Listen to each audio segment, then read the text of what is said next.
Human rights पीके में मैं हूं आपका होस्ट इश्तियाक चौधरी। नाजरीन, आज एमडी कैट के हवाला से जो कोर्ट प्रोसीडिंग्स थी उस पर बात करेंगे। और जो लाहौर हाई कोर्ट में जो प्रोसीडिंग्स थी और उसमें तकरीबन हम कोई 5 से 7 पटिशनर हैं। और वहाँ पे मैंने 3 इस्तदा की कोर्ट के सामने रखी। एक तो ये कहा कि रिक्वेस्ट की कि चूँकि ये पीएमसी वाले जो है वो अब कह रहे हैं कि आप मेडिकल कॉलेजेस को अपने भिजवाएं दाखिले, और अगर दाखिले मेडिकल कॉलेजेस में हो गए तो फिर ये जो पटिशन्स हैं ये इनफ्रक्चुअस हो जाएंगी और वो बेफ़ायदा हो जाएंगी। लिहाजा मेडिकल कॉलेजेस में जितने हैं उनको रोका जाए दाखिलों से। जिस पे अदालत का कहना था कि फ़िलहाल पीएमसी की इस बयान के ऊपर कि हम दाखिले तो दिसंबर में जाके फाइनल होते हैं, तो लिहाजा फ़िलहाल रोकने की ज़रूरत नहीं है, और अगर जब मुनासिब समझा तो उस वक़्त कोई हुक्म जारी हो सकता है। लिहाजा दूसरी जो बात थी वो ये मैंने रिक्वेस्ट की कि जो रिपोर्ट है, पोस्ट एग्जामिनेशन एनालिसिस जो रिपोर्ट है, उसको रिकॉर्ड का हिस्सा बनाया जाना चाहिए और पीएमसी को डायरेक्ट करें कि वो जो रिपोर्ट है उसको रिकॉर्ड का हिस्सा बनाए। जिस पर पीएमसी का मौक़िफ़ था, और ये बड़ा हैरान कर देने वाला मौक़िफ़ था पीएमसी का, उनके लॉयर का, कि हमने तो वो रिपोर्ट वसूल ही नहीं की अभी, वो तो कायदे यूनिवर्सिटी में पड़ी है। भाई, अगर आपने रिपोर्ट वसूल ही नहीं की तो फिर आपने उसकी बेस के ऊपर कैसे असेसमेंट दे दी? आप ये कह रहे हैं, एक तरफ ये कह रहे हैं हमने जो मार्क्स बढ़ाए हैं वो उसके बेस के ऊपर बढ़ाए हैं मार्क्स। लिहाजा एक तो मैं इसके ऊपर ये भी कहूँगा कि जितने स्टूडेंट्स हैं, 1,92,000 समथिंग जो स्टूडेंट हैं, हर एक स्टूडेंट के ऊपर फ़र्ज़ है कि वो पोस्ट एग्जामिनेशन एनालिसिस रिपोर्ट हासिल करें। ये लॉ भी अब इसकी इजाज़त देता है, ये फंडामेंटल राइट है। राइट टू नो जो है article 19A of the constitution, ये फंडामेंटल राइट है। और इसी की एड में जो है वो राइट टू इंफॉर्मेशन एक्ट बना, जिस तरह पंजाब में भी बना हुआ है, केपी में भी बना हुआ है, फेडरल का भी है। अब राइट टू इंफॉर्मेशन एक्ट में मैं रिक्वेस्ट करूंगा तमाम तलबा से जो जो मेरी बात सुन रहे हैं इस वक्त पाकिस्तान के अंदर या पाकिस्तान से बाहर, कि राइट टू इंफॉर्मेशन एक्ट के तहत वो पीएमसी और कायदे यूनिवर्सिटी दोनों तरफ जो है वो एप्लीकेशन सबमिट करें, ख्वाह रजिस्ट्री भिजवाएं, टीसीएस करें या जाके सबमिट करें और डायरी नंबर लें और ये रिक्वेस्ट करें कि हमें पोस्ट एग्जामिनेशन एनालिसिस रिपोर्ट चाहिए। ये हमारा बुनियादी हक है under the constitution article 19A और under the right to information act. दूसरी बात जो है वो इम्पोर्टेंट ये है कि जो कायमा कमेटी की रिपोर्ट है वो भी मैंने रिक्वेस्ट की कि कायमा कमेटी की जो रिपोर्ट है, क्योंकि मीडिया के ज़रिए पता चला था कि जो सेनेट की कायमा कमेटी है उसने ये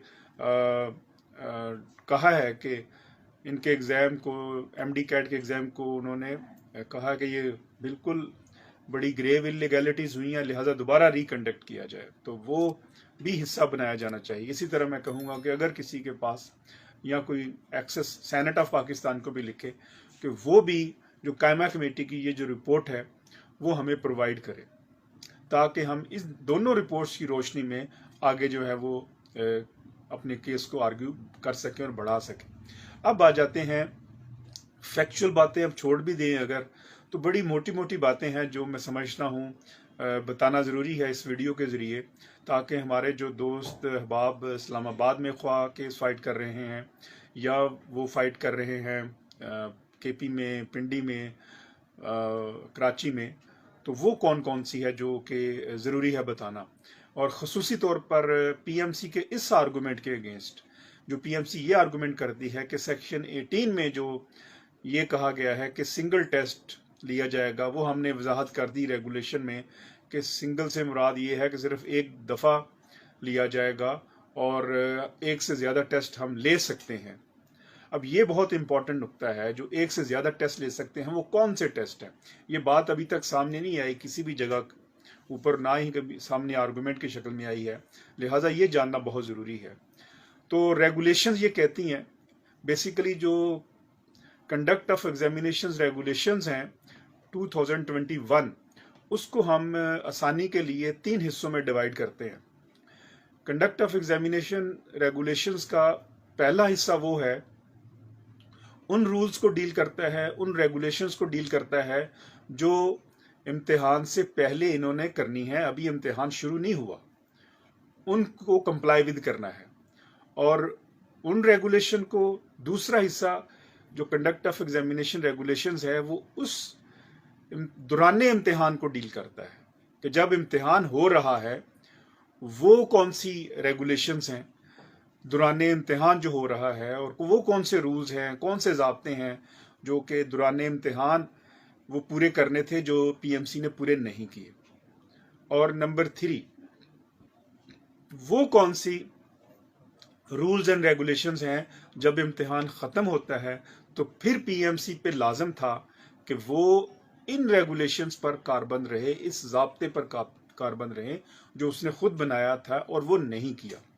तो ये गोया 3 हमने हिस्सों में डिवाइड किया रेगुलेशंस का, और पीएमसी ने इन तीनों रेगुलेशंस की वायलेशन की है। और सिर्फ किसी एक रेगुलेशन की बुनियाद के ऊपर भी ये सारा जो है वो पीएमसी का जो इम्तिहान है ये स्ट्राइक डाउन हो के दोबारा रिकंडक्ट हो सकता है, चे जाए कि इसके अंदर जो है वो हर सतह के ऊपर रेगुलेशन में जो है वो वायलेशन की हैं। जो इम्तिहान शुरू होने से पहली रेगुलेशन है जो वायलेट की हैं वो कौन सी हैं, वो हम 1 बाय 1 देखते हैं। नंबर 1, इसकी जो कंडक्ट ऑफ एग्जामिनेशन रेगुलेशन 2021 की जो रेगुलेशन 6 है और उसकी सब क्लास 5 है, वो ये कहती है कि आप एक्चुअल एग्जाम होने से पहले आप जो है वो एक प्रैक्टिस एग्जाम लेंगे। वो प्रैक्टिस एग्जाम इन्होंने लेना था, इन्होंने कोई प्रैक्टिस एग्जाम नहीं लिया ताकि बच्चे जान सकें कि इन्होंने इम्तिहान बच्चों ने किस तरह देना। वो प्रैक्टिस एग्जाम होना था, वो एक से ज्यादा भी हो सकता था, लेकिन वो एग्जाम जो था वो नहीं लिया। और उसके बाद जो है ये अगर आप देखें सेक्शन रेगुलेशन 6 की, मैं क्लास 5 पढ़े देता हूँ। The authority shell cause for a separate and distinct question to be developed to be utilized for exam for offering practice exams to persons। Practice exam इन्होंने लेने थे, अब प्रैक्टिस एग्जाम इन्होंने नहीं लिए, तो इम्तिहान से पहले जब प्रैक्टिस एग्जाम नहीं लिए तो फिर इसकी वायलेशन हुई। और ये जो पीएमसी का आर्गुमेंट है ना कि एक से ज्यादा इम्तिहान वो ले सकते हैं, वो दरअसल वो प्रैक्टिस एग्जाम थे जो पीएमसी ने कंडक्ट करने थे हमारे लिए। इनके लिए जो एमडी कैट टेस्ट, जो फाइनल टेस्ट में जाने से पहले ये प्रैक्टिस टेस्ट लेने थे, ये मॉक लेने थे टेस्ट जो थे, और 2 या 3, लेकिन वो नहीं लिए। इसमें लिखा है बाकायदा, जो मैं क्लास 5 पढ़े देता हूं, practice exam fee, further practice exam against the payment of fee. तो ये वायलेशन हुई। इसी की क्लास जो रेगुलेशन 6 है उसकी सब क्लास 6 है, वो फिर कहती है कि जब आप कमरा इम्तिहान में जाते हैं, the authority shall provide to each person registered an exam on online और mobile based tutorial as a part of exam fee prior to the holding of exam. Prior to, इसका मतलब है एग्जाम अभी शुरू नहीं हुआ, एग्जाम शुरू होने से पहले फिर एक एक्सरसाइज होगी, बताया जाएगा कि किस तरह एग्जाम आपने करना है। डायरेक्ट एग्जाम पे नहीं जा सकते आप। तो इस तरह जो रेगुलेशन 6 है उसकी सब क्लास 6 की भी वायलेशन हुई है।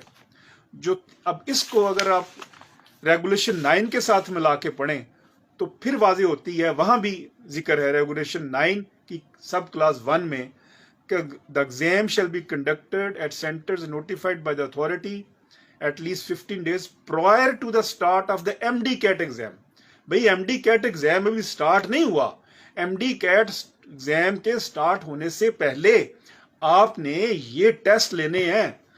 किसके लिए? प्रैक्टिस के लिए, बच्चों के लिए। इसी वजह से 6000 फीस दी है आपको, और आपने एडमिटेडली कोई प्रैक्टिस टेस्ट नहीं लिया। तो ये 3 जो वायलेशंस हैं, इसी की रोशनी में ये स्ट्राइक डाउन होना चाहिए। अब इसके साथ अगर आप देखें तो रेगुलेशन 8 को देखें तो वहां भी यही जिक्र है, और इसके साथ मैं सिर्फ मेंशन किए देता हूं। आप रेगुलेशन, फिर आप आगे आ जाएं जो रेगुलेशन 9 है उसकी क्लास 6 है, फिर आप कमरा इम्तिहान में आ जाते हैं। ये वो थी बातें जो मैंने बताई। जो फर्स्ट पार्ट था कि इम्तिहान अभी शुरू नहीं हुआ, इम्तिहान शुरू होने से पहले आपने प्रैक्टिस टेस्ट लेने थे, जिसके फीस भी ली थी, वो आपने नहीं ली है, वायलेशन है। अब एग्जाम में आ जाए। एग्जाम में जब आप बैठ गए तो रेगुलेशन 9 उसकी सब क्लास जो 6 है वो ये कहती है, the person shall start the exam by logging in using their registration number, the time shall start at the time of successful login। Successful login यानी कि टाइम उस वक्त स्टार्ट होगा जब एक लॉगिन होगा। अब जिन बच्चों के वो लॉगिन ही हुए, वो खुले नहीं हैं, जो खुले नहीं हैं, वो जो भी इशू था स्किप कर गए, वो सारे का सारा एग्जाम ही स्किप कर गए। इसका मतलब यह हुआ कि उनका एग्जाम तो स्टार्ट होना था वो लॉगिन होने से। जब लॉगिन ही नहीं हुए तो समझा यह जाएगा कि एग्जाम स्टार्ट ही नहीं हुआ।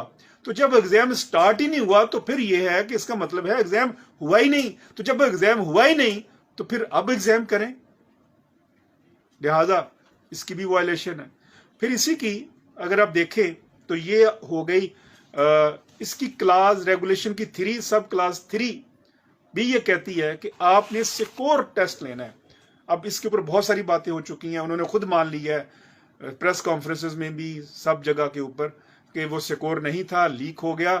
तो इस क्लास की भी वायलेशन हुई है। फिर इसके साथ साथ ये भी मान लिया कि जो क्लास जो रेगुलेशन 5 है और उसकी सब क्लास 3 है, उसमें 3 डिफिकल्टी लेवल होने थे। पहला डिफिकल्टी लेवल 20% का, फिर मॉडरेट लेवल आना था 80% का, सॉरी 60% का, तो फिर एंड के ऊपर आना था 20% का। तो इस तरह ये 100% बनने थे। अब उसकी भी वायलेशन हुई है। अब जब इम्तिहान खत्म हो गया तो इम्तिहान खत्म होने के बाद फिर इसकी रेगुलेशन 10 है रिजल्ट की। वो क्या कहती है, the result of the MDCAT exam of each person shall be available at the time notified by the authority. मुझे ये बताइए कहां पे नोटिफाई किया अथॉरिटी ने? किसी जगह नोटिफाई नहीं अथॉरिटी ने किया, और किसी को 12 घंटे के बाद मिला है, किसी को 6 घंटे के बाद मिला है। ये मस्ट था, मैंडेटरी था अंडर द रेगुलेशन 10 कि उसको नोटिफाई करते। तो ये वो इलीगैलिटीज थी जो सामने आई। और इसके साथ फिर और भी और जिन जजमेंट्स का वो हवाला देते हैं वो डिस्टिंग्विश हैं।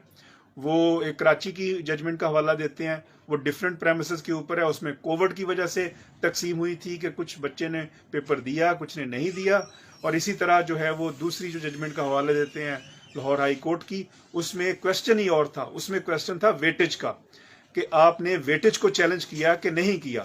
तो चूंकि उसमें क्वेश्चन वेटेज का था, इस बिना के ऊपर जो है वो उसने चैलेंज जब नहीं किया, तो यहां तो वेटेज का क्वेश्चन नहीं है, यहां तो ग्रेव इलीगैलिटीज का क्वेश्चन है जो हमने एंटरटेन किया है। तो ह्यूमन राइट्स वीके में हम आपके साथ हैं, और इसी तरह आपकी जो इनकलाबी और कानूनी जंग है वो हम लड़ते रहेंगे इंशाअल्लाह अजीज।